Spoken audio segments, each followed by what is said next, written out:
Bom dia, galera do terceiro ano A. Espero que vocês estejam bem. Eu estou bem e começa agora a nossa aula de filosofia. Então, bom dia ao Cauê, bom dia ao Rodrigo, bom dia ao Luiz, bom dia ao Richard, bom dia ao Jonathan e bom dia ao Josué.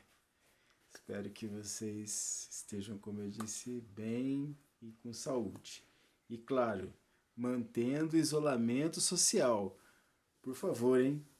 Olha, não é só uma questão de proteger a si mesmo, mas é uma questão de proteger você e todo o coletivo, inclusive as pessoas que você mais gosta nessa vida. Então é isso.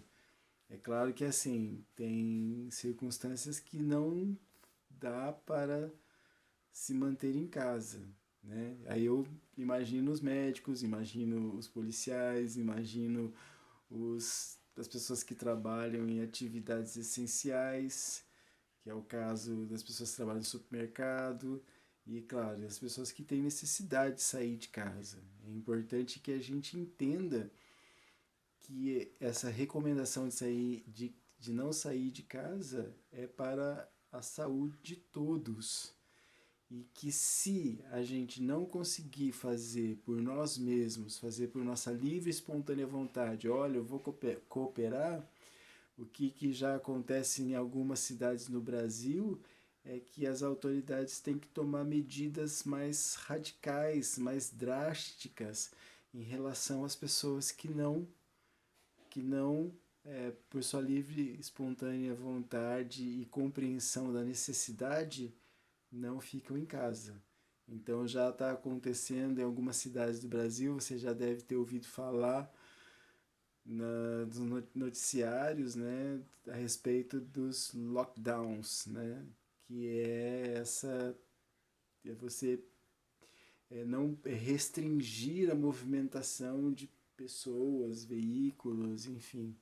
Então isso já acontece em algumas cidades do Brasil por conta de que a população, por sua livre e espontânea vontade e sua consciência em relação à necessidade de proteger o coletivo, não compreendeu a mensagem. Então, eu assim, para que o bem comum seja alcançado, eu sou favorável que haja multa, que as pessoas sejam penalizadas por conta de quebrar o isolamento social, de não manter o distanciamento social. Você pode me achar radical, mas eu acho que é assim, que infelizmente as pessoas estão duvidando da gravidade dessa doença e da gravidade, estão duvidando da gravidade das consequências se o contágio não for contido, se o contágio não acontecer aos poucos e não abruptamente como aconteceria se as pessoas não tivessem isolamento social. Então, se você às vezes você fica se perguntando, mas será que é isso mesmo? Será que está dando certo? Então, assim, foi feito um estudo apontando a quantidade de pessoas que já foram salvas por conta de que 50, 47, 45% da população mantém-se dentro de casa. Então, assim, pode parecer. A gente não alcança os índices que são esperados pelo governo, que é de 70%, de fazer com que as pessoas fiquem em casa, 70% das pessoas fiquem em casa, que esse seria o ideal para que o sistema de saúde não entrasse em colapso. A gente está alcançando 50%. A CIS tem dado um péssimo exemplo. Né? Não sei se vocês acompanharam, mas os últimos boletins que saem sobre a movimentação das pessoas, a CIS está entre as últimas, com índice de isolamento de 42%, 43%. Eu me entristeço muito, porque é a população da minha cidade que não compreende a gravidade do momento que nós estamos vivendo. E é claro, essas pessoas elas têm dificuldade de entender e eu responsabilizo, sim, as autoridades do governo federal, inclusive aquele que ocupa a presidência da República, de emitir o tempo todo informações contrárias ou informações ou falsas informações a respeito dessa pandemia e a respeito das consequências, né, da quebra do isolamento social, da quebra do distanciamento social. Então, o governo federal, na figura do presidente da República, infelizmente não dá bons exemplos e não passa a informação correta a respeito da gravidade dessa pandemia. Ora, mas é importante que você pense, se você tem dúvida a respeito disso, então pense que grandes eventos do planeta, da história da humanidade, por exemplo, as Olimpíadas só foram canceladas, se eu não me engano, acho que 2 vezes na história das Olimpíadas modernas, que começou no século XIX. Então, uma porque se estava em guerra, né, durante a Segunda Guerra Mundial, né, e outra não me lembro qual que foi aqui. Então, tão poucas vezes. E as Olimpíadas desse ano foram canceladas. As Olimpíadas aconteceriam em Tóquio e elas foram canceladas. Então, veja a dimensão do problema, né? Então, tem países que tratam, líderes de país, a grande parte dos países no mundo, seus líderes tratam com seriedade essa pandemia.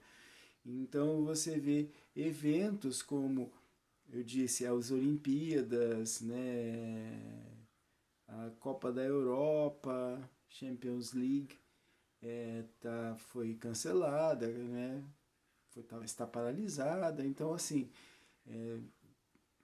vários campeonatos de vários esportes estão com seus eventos cancelados diante da gravidade. Mas aqui no Brasil, infelizmente, nós temos um governo federal que não trata com seriedade. Eu esperava do governo federal a mesma atitude que está tomando, né? Que tomasse atitudes com seriedade, como está sendo feito aqui no estado de São Paulo. Então, veja, eu sou funcionário público e eu estou trabalhando. E dizer para você que trabalhar em casa dá muito trabalho, né? Porque aqui em casa eu tenho que cozinhar, eu tenho que limpar, eu tenho que lavar e tudo isso dando aula. Mas eu compreendo a importância de ficar em casa. Então, o governo do estado de São Paulo permite que os seus professores e seus alunos não se exponham e não coloquem em risco todo o coletivo, toda a comunidade. Então é importante isso, que você entenda realmente, porque eu estou chocado, sério, ó, galera, eu estou chocado, eu estou de cara, vou desabafar aqui enquanto um ser humano que sou, antes de ser professor, eu estou chocado com a possibilidade que eu estou vendo, assim, diante da gravidade desse assunto, quanto que as pessoas têm se mostrado incoerentes diante dessa verdade, da gravidade dessa pandemia. Elas se mostram incoerentes. Então a internet está cheia de exemplos de pessoas que estão indo às vias de fato porque não querem usar a máscara, porque acreditam que essa doença não existe. Meu amigo, olha o que está acontecendo no mundo inteiro, né? Então, assim, no estado do Paraná teve um caso, e isso está noticiado aí na televisão, nos jornais, de um senhor que recusou-se pôr a máscara no supermercado. O segurança tentou obrigá-lo falou para ele, né, não tentou obrigá-lo, né, mas falou para ele colocar a máscara, que senão ele não ia poder entrar no supermercado. Esse senhor se agarra ao segurança, tenta tirar do segurança a arma desse trabalhador. A arma dispara e mata uma funcionária do supermercado. Olha a que ponto nós chegamos. Olha que ponto que a nossa nação chega. E eu, enquanto professor de filosofia, eu não posso deixar de falar com você a respeito desses eventos tão graves que nós estamos vivendo enquanto sociedade brasileira. E aí são muitos os exemplos, né, de vídeos que estão aí na internet, de pessoas que estão se recusando a colocar as máscaras, né, e por conta disso criando vários problemas porque desacreditam. Aí a gente vê exemplos na internet de pessoas que vão fazer carreata. Olha, meu amigo, me perdoe se eu estou falando isso e você é uma dessas pessoas. Eu não quero te ofender. Não é aqui o meu objetivo ofender você. E nem ofender, talvez você não tenha esse pensamento, mas uma pessoa próxima de você tem esse pensamento. A questão não é que eu quero te ofender, não. Eu não quero ofender ninguém. Eu só quero deixar aqui claro que eu estou assim chocado com o que eu estou vendo.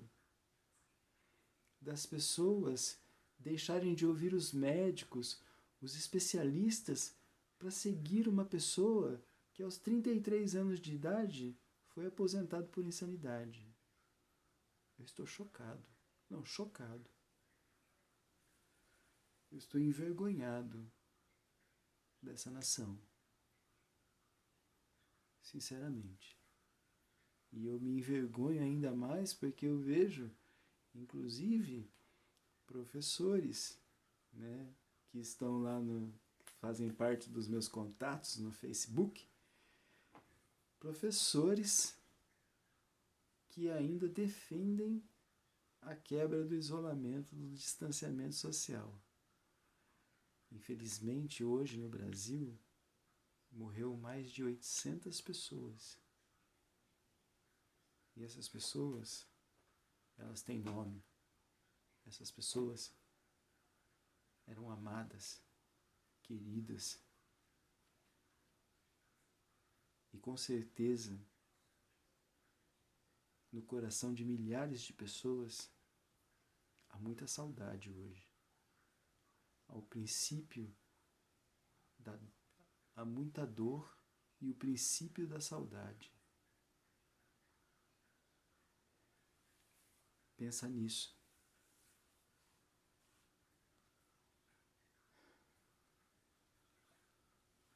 Bom, vamos falar então a gente está filosofando, viu? Isso aqui é pura filosofia. Mas agora a gente vai falar um pouquinho da filosofia, voltar a falar da filosofia de Sócrates e falar também a respeito do preconceito em relação à filosofia. E por falar em preconceito, né, a gente, na aula passada, a gente abordou o preconceito que se tem a respeito da disciplina de filosofia.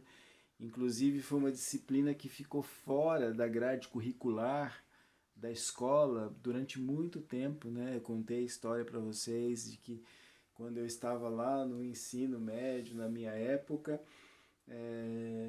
no primeiro ano do ensino médio eu não tive filosofia porque ela estava fora e no segundo ano ela entrou na grade curricular novamente. Então acho que você lembra dessa história se você assistiu a minha aula.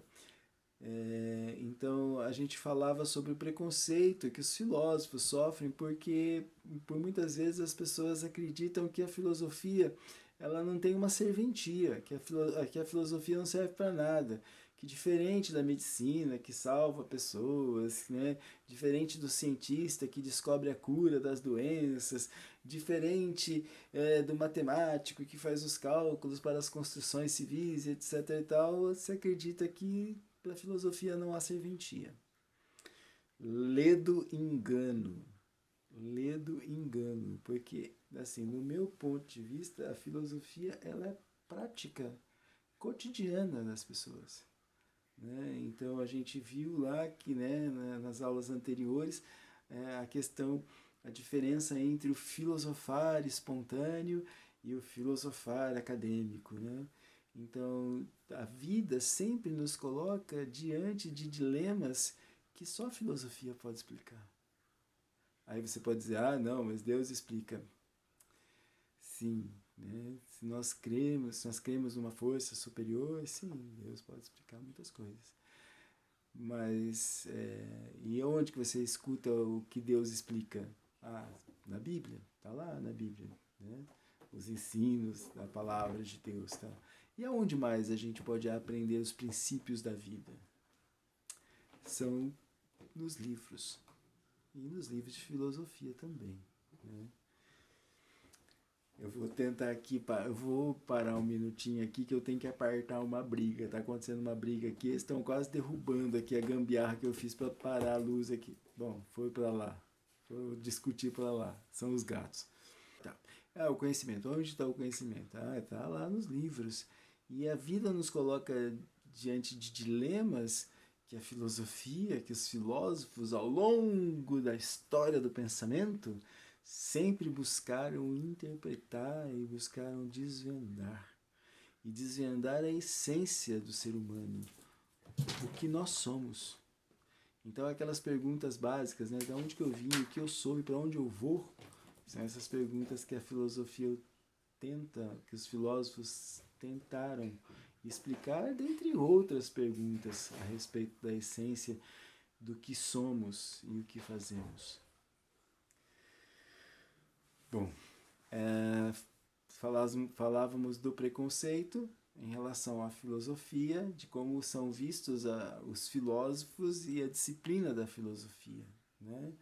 E é muito comum, muitas pessoas, né, você vê nos memes do Facebook, né, das pessoas que são formadas na faculdade do Facebook, né, você vê muitas pessoas formadas lá nessa faculdade postando memes dizendo que a filosofia, que os filósofos são doidos ou que são usuários de cannabis, enfim. Então tudo isso faz parte do preconceito que se tem contra a filosofia.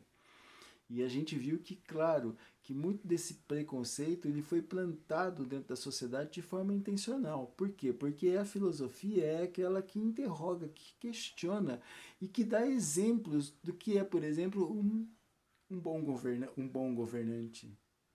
É a filosofia que nos dá a explicação do que é a ética, e aí nós percebemos através da filosofia se nós temos um governante ético. Então, quando nós não temos esse governante ético, quando a nossa política não é ética, é claro que os políticos e os governantes do nosso país, eles vão desprezar a filosofia. Por quê? Porque a filosofia escancara a sua incompetência. A filosofia revela o mau governo. A filosofia revela aquele que não é ético. Entende? Então, muito do preconceito que se tem contra a filosofia, ele é proposital, ele foi propositado, foi colocado ali para você acreditar que filosofia não serve para nada. Por que serve a filosofia? Então, a filosofia quer dizer, meu amigo, assim, inspirado no filósofo, ele diz assim que a filosofia serve para a gente perceber que há dor, né? E que no mundo há dor. E que a gente compreendendo a questão que há dor e que a gente pode causar dor e que a gente pode sofrer dor, talvez a gente seja seres humanos, que nós sejamos mais empáticos e que nós sejamos seres humanos que não produzam dor, né? Que evite ao máximo produzir a dor no outro e em si mesmo também, é claro. Bom, o exemplo que o nosso caderno do aluno traz a respeito do preconceito sobre a filosofia vai tratar sobre um personagem da história da filosofia que é Sócrates. Sócrates é um dos fundadores da filosofia. A gente viu isso na última aula. Sócrates é o ateniense, né? Não sei se ele é de Atenas, para falar se ele é ateniense. A área de atuação de Sócrates é Atenas. Agora me fugiu aqui se ele nasceu em Atenas, para dizer se ele é ateniense. Bom, mas esse filósofo, né, grego, né, que ali interrogava as pessoas ali nas praças de Atenas, né, usando o exemplo de Sócrates, que a situação de aprendizagem sobre o preconceito que nós estamos vendo, sobre o preconceito em relação à filosofia, ela oferece esse exemplo de Sócrates. Sócrates, ele sofreu muito preconceito, né? E inclusive foi feita uma peça, né, onde ele foi muito satirizado, né? Na verdade ele foi escrachado nessa peça, né? Essa peça foi escrita dizendo que Sócrates ele era um enganador, que ele estava a serviço para iludir os jovens, que ele estava a serviço para destruir a crença nas, na, nos costumes morais da época, né? Então ele foi muito escrachado nessa peça. Então ele sofreu muito preconceito. E não só ele, né? Filósofos que antecederam ele, filósofos que sucederam Sócrates, eles também sofreram muito preconceitos. Por quê? Porque o filósofo, ele é o questionador. É aquele, inclusive tem uma frase do Sócrates, né, que diz assim, não vou lembrar ipsis literal, né, palavra por palavra, mas a frase diz assim: eu sou a pulga que morde o pescoço da égua Atenas para lembrá-la que ela está viva. Então olha como é que ele era provocador, né? Ele falava que ele era uma pulga que ficava lá cutucando, tipo alguém que ficava alfinetando para que toda aquela sociedade lembrasse que ela estava viva. Então é claro que o filósofo incomoda. E por conta de. Por que ele incomoda? Porque ele é questionador. Né? E às vezes nós lá nos nossos pensamentos, nós estamos lá no nosso filosofar espontâneo, nós também ficamos incomodados com o tipo de pergunta que nós fazemos para nós mesmos. Quem nunca já teve esse caso? Nossa, por que eu estou pensando nisso? Meu Deus, porque nunca vai chegar ao fim, né? Quando a gente pensa a respeito da criação, do poder de Deus, a gente entra em umas perguntas muito filosóficas que a gente às vezes fala, não, deixa eu parar de pensar por aqui, né? Bom, a história de Sócrates, né? E a gente, falamos de Sócrates, aí a gente entrou no método que Sócrates usava para filosofar nas praças, né? Então, assim, por que o método é chamado de método dialógico? Porque ele ia lá dialogar com as pessoas. Com quais pessoas? Ele dialogava com todo mundo. E nesse todo mundo ele dialogava com pessoas importantes da sociedade, pessoas que eram tidas como sábias. E diante daquele discurso, essas pessoas elas falavam, nossa, mas ele me colocou numa sinuca de bico aqui, nossa, como é que eu caí nessa armadilha? Então é claro que Sócrates incomodava muita gente e começou a incomodar pessoas muito importantes da sociedade ateniense. Né? Como eu disse, pessoas que eram tidas como sábias. E aí, no seu método dialógico de conversar, e interrogando, dando razão ao seu interlocutor primeiro, e aí jogava lá a isca, o cara mordia a isca, e aí ele vinha com uma pergunta e pronto, colocava a pessoa num checkmate. Né? E isso ficou conhecido como a maiêutica de Sócrates. Né? Então, é claro que assim, Sócrates, por conta desse incômodo que ele provocou, ele foi condenado à morte. Né? E não sei se vocês se lembram, mas na aula passada eu falei que Sócrates não havia escrito nada, ele não escreveu nada, né? Ele mesmo não escreveu. E aí o seu discípulo fiel, Platão, né? E ele que vai escrever, vai colocar nas suas histórias, nos seus livros, como personagem principal, quem? Sócrates. E aí ele vai relatar, fazer relatos, né, de como Sócrates é. Inclusive, na página 10 do caderno do aluno, tem um texto que é um texto do Platão, né, falando a respeito da condenação da morte, né, da condenação à morte que foi imputada a Sócrates. E aí lá no texto, lá na página 10, você encontra esse texto, Morte de Sócrates. De acordo com Platão, as acusações contra Sócrates foram: Sócrates é réu por empenhar-se com excesso de zelo, de maneira supérflua e indiscreta, na investigação de coisas sobre a terra e os céus, fortalecendo o argumento mais fraco e ensinando essas mesmas coisas a outro. Sócrates é réu porque corrompe a juventude e descrê nos deuses do Estado, crendo em outras divindades novas. Levado ao julgamento, foi condenado à morte. Como e por que isso ocorreu?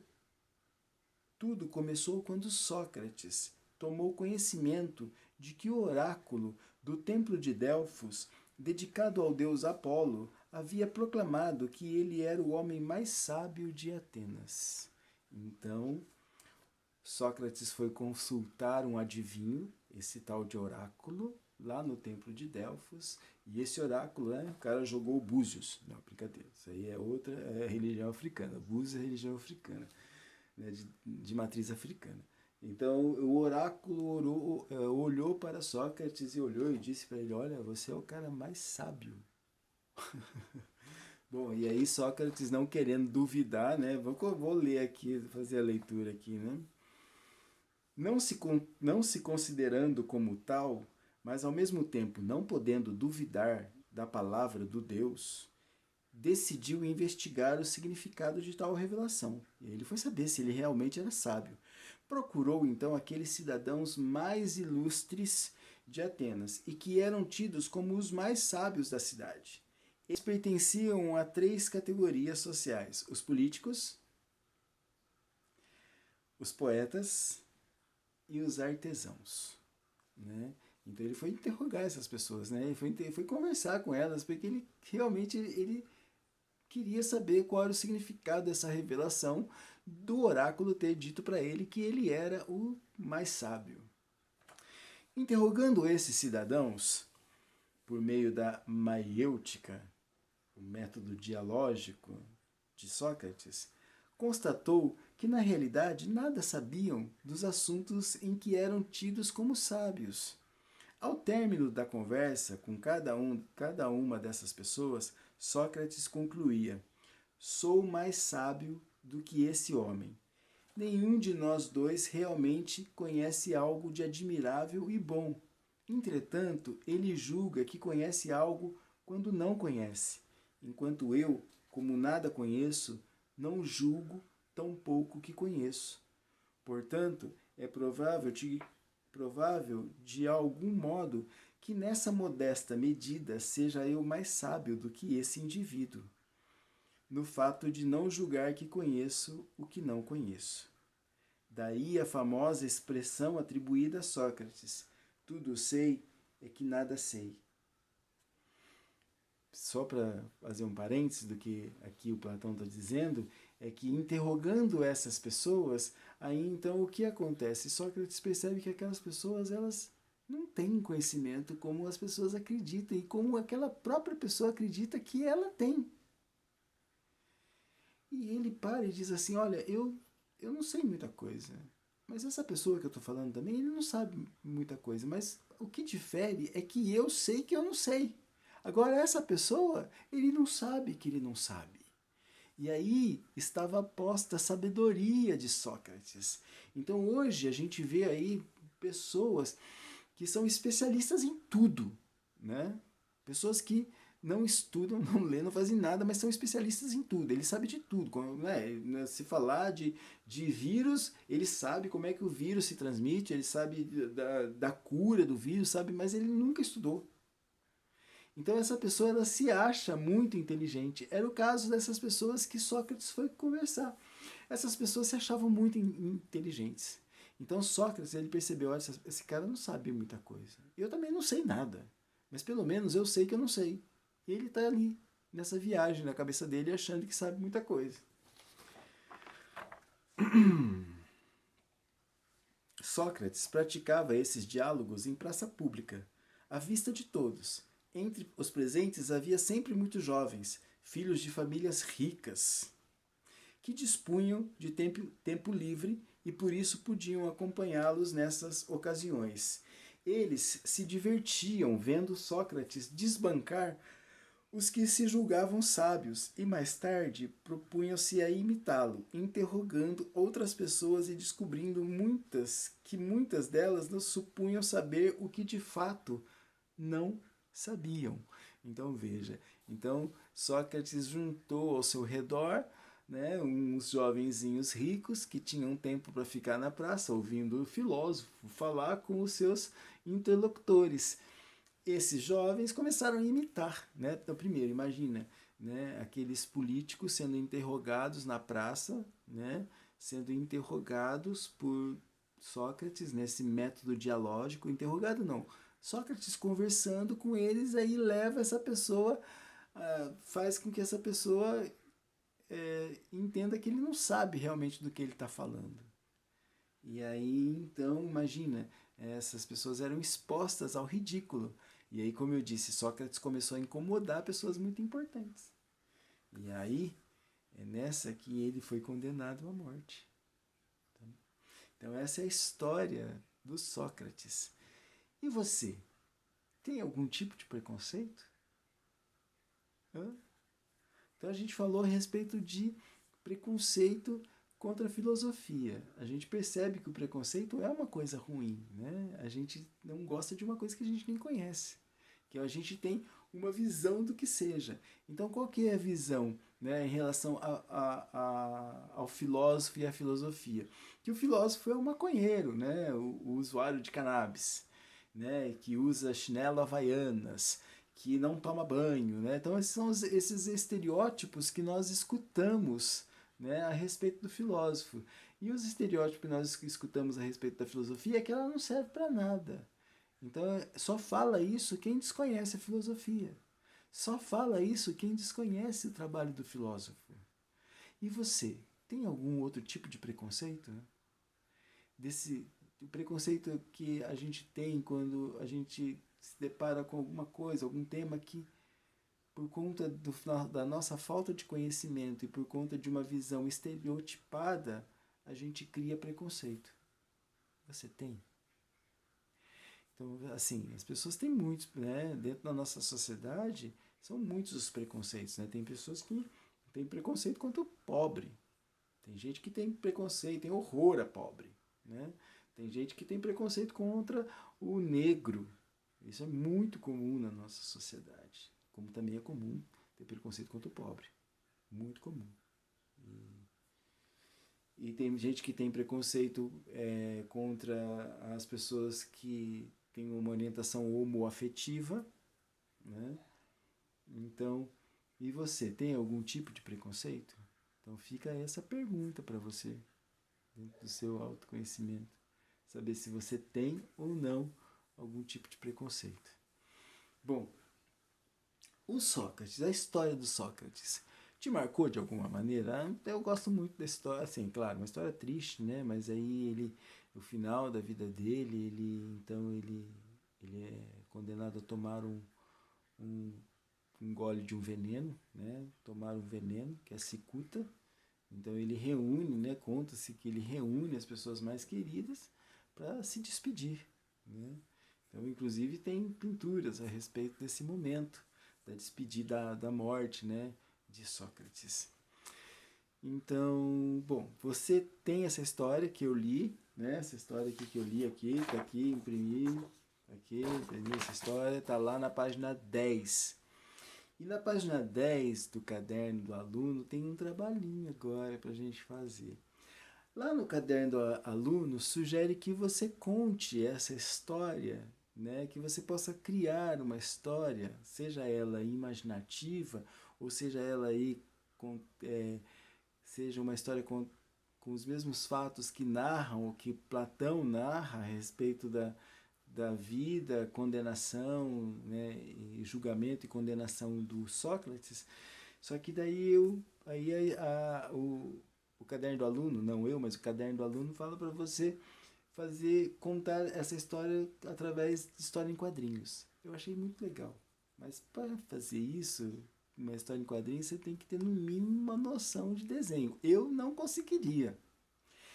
Eu ia, assim, o máximo que ia fazer era uns borrão aí, porque eu, assim, a minha habilidade na área de desenho é. Deixa pra lá. Então, assim, eu não conseguiria. Mas se você tem esse dom, né? Tem gente que gosta de desenhar mangá. Nossa, seria muito legal se tivéssemos aí essa história do Platão, né, de mangá. Imagina, o Platão vai lá consultar o oráculo, aí você pode desenhar o Platão, né, o personagem do Léo Platão conversando com o oráculo. Aí de fundo tem um templo, né, do Deus. E aí, assim, né, você pode desenhar ele em praça pública, conversando com alguém, e aí no final tomando lá o veneno, enfim. Essas são só ideias. Então, se você gosta de desenhar, é um prato cheio. Então, vai valer como nota isso. Então, você pode produzir isso. Mas se você não tem essa finalidade como eu não tenho, por exemplo, eu aqui que eu pensei, o que eu poderia fazer para contar a história de Sócrates de uma outra maneira que não fosse a maneira textual como Platão fez. Aí eu pensei numa paródia. Aí eu até escrevi aqui essa minha paródia, que tá, vou só fiz um pedacinho só, viu? Eu não completei ainda a minha lição. Mas eu pensei numa paródia, né? Eu pensei na música Faroeste Caboclo, do Legião Urbana. Não tinha medo, tal João de Santo Cristo, era o que todos diziam quando ele se perdeu. Lembra dessa música? Todo mundo conhece, né? Curtinha, 10 minutos só. Aí eu pensei numa paródia, então eu pensei, não tinha medo tal Sócrates de Atenas, era o que todos diziam quando ele começou a filosofar. Não se importava se o locutor era escravo, liberto ou gente importante do lugar. Ele vivia nas praças sempre a palestrar, e sobre a vida ele gostava de falar. É por aí. Então eu pensei nessa paródia para contar a vida do Aristóteles, eu trocando filósofo, para contar a vida do Sócrates. Então, e você? Então você pode também fazer de maneira textual, né, como Platão fez, você pode criar coisas, pesquisar a respeito de Sócrates e criar a sua forma de contar a sua história. Então, se a gente tivesse tendo aula presencial, a gente poderia fazer um teatro, né? Fazer uma sketch teatral ali em sala de aula, né? Mas como a gente não tá, então aqui, então você vai ter que criar aí na sua casa. Você pode fazer montagem, né, de vídeo no seu computador, no seu celular, enfim. Não sei o que você vai fazer, só sei que você tem que fazer e tá valendo nota, tá certo? Então a gente vai ficando por aqui. Eu vou deixar o roteiro com as páginas do caderno do aluno que está lá, o texto e tudo mais, as habilidades dessa aula, o que você aprende nessa aula, o que você aprendeu nessa aula, vai estar tudo no roteiro, inclusive essa atividade. Eu vou ficando por aqui. Um forte abraço, estou com saudades, torcendo para que tudo isso passe logo e a gente possa voltar à normalidade. Mas enquanto isso não passa, por favor, fica em casa. Forte abraço e até mais.